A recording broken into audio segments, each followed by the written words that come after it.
important concept, that is scanf. Till now you can see that we have seen this kind of code earlier in the videos.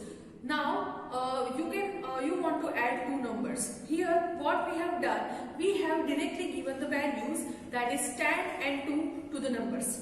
This is not the real time scenario, because in real time you have to ask users that what they want to enter, right? Suppose you are creating account on Instagram or Facebook. At that time, you are, as a user, you are going to decide that what will be your username, right? You are going to enter that. It is not decided by the developer who have developed these apps. So whatever we have done is not the real time scenario. So in real time we have to allow user to enter something, right? So in today's class I am going to tell you that how user can enter the data by using scanf function. As you all are familiar with the printf function right now, that how you can use printf. Now scanf is having similar syntax such as printf, but printf and scanf are just opposite directional functions. What exactly the printf is doing? Suppose we are having two boxes, A and B. Inside A 10 is there, inside B number 2 is there. If you are using printf, then whatever value will be inside the box will be printed on the black screen of your output. Now what is the scanf is doing? Scanf is doing that whatever number will be entered in the black box of output will be stored inside the box, right? So this is opposite directional functions. Now I will show you that how you can convert this function program by using scanf. So as I am using scanf, I do not need to initialize A and B. So I am just erasing 10 and 2. So first I have declared A, number 1.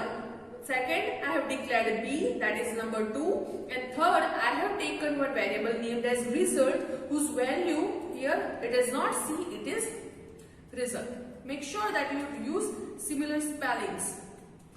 Result. So result equal to A plus B. Now here right now this box of A is empty, this box of B is empty, and result will have no particular value. Let me just save this program, scanf function as scanf. Okay, I have named it incorrectly, but it's okay. Compile the program and run the program. Then you can see the answer is 1. But you can see that there is no number inside A and B. So this 1 is nothing but the garbage value. It may happen that you are getting like say 5 or 6 digit values because they are garbage value. Right now result is not carrying proper value.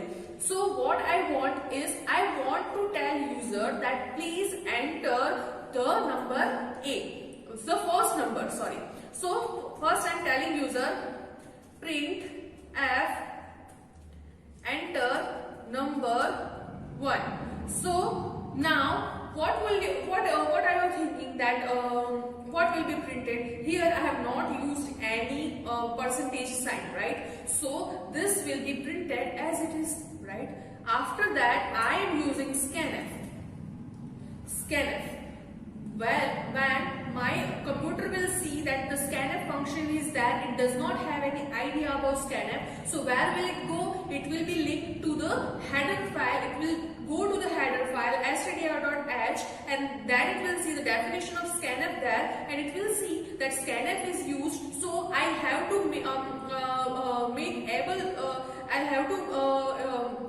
enable the user input, so user can enter something inside the scanf. I am writing percentage d. Why percentage d? Because I want to tell that whatever value will be stored in my box, whatever value from the black output screen to my box is stored, that value will be of type integer. I have also declared a and b as integer, so that's why I am taking percentage d. What if I have taken this as a float? If I have taken this as a float, I have to write this as f. But as I have not written this as a float, I have taken this as an integer, I have to write percentage d and comma and the value, the label. But then what will be the difference of printf and scanf? Nothing. You can see here both are similar. Then it is not correct syntax. So one thing that is added is ampersand sign. No, sorry, and sign.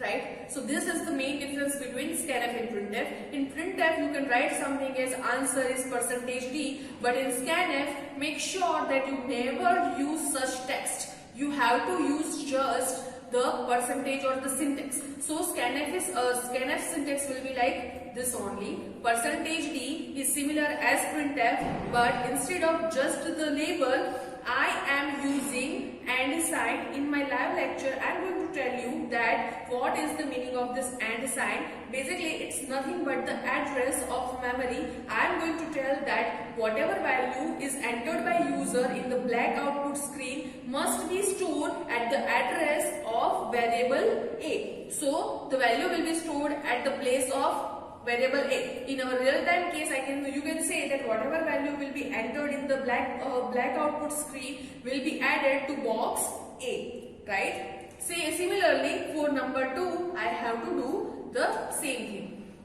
So here instead of 1, I am using 2. Instead of a, I am writing b, right? So now the result equal to a plus b. Make sure that you don't use scanf for result, because the result is output. See, here what is happening? Result equal to a plus b, where a and b are inputs, or you can say operands, right? And c or result is output, right? Right? And plus is called operator.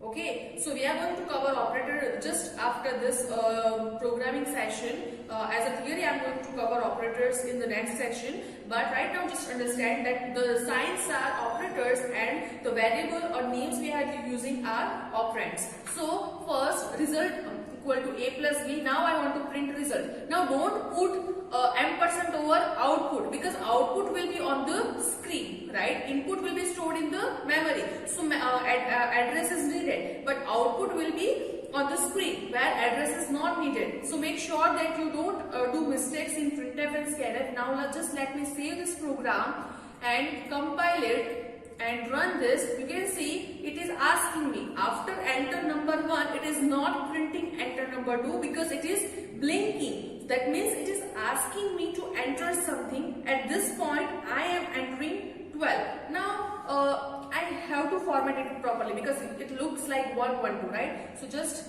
let me just close this first. After this, space and okay. So just save it, compile it, and run it again. Now it looks better. So here I am entering 10. Then if I hit enter, it will say enter number 2 and still the cursor is blinking. So at this moment I am entering 2. If I hit enter, you can see answer is 12, right? So this is how you can enter any number. If I just run it again, you can see I am entering 111, 112. It is giving me answer. So this is called runtime initialization. I am not initializing it at compile time, but user is entering a value. Now the task for you is to run the program of calculator using scanf. And from now onwards, I am not going to use initialization at compile time. I am just making user able to enter the values. So from now onwards, I am just using scanf, not the initialization, right? So I hope you understand the syntax of scanf. It is very much important, and from now onwards you have to use it scanf only. So make sure that you don't have any doubts. If you have any doubts, you can comment below the comment section and ask me. Thank you so much.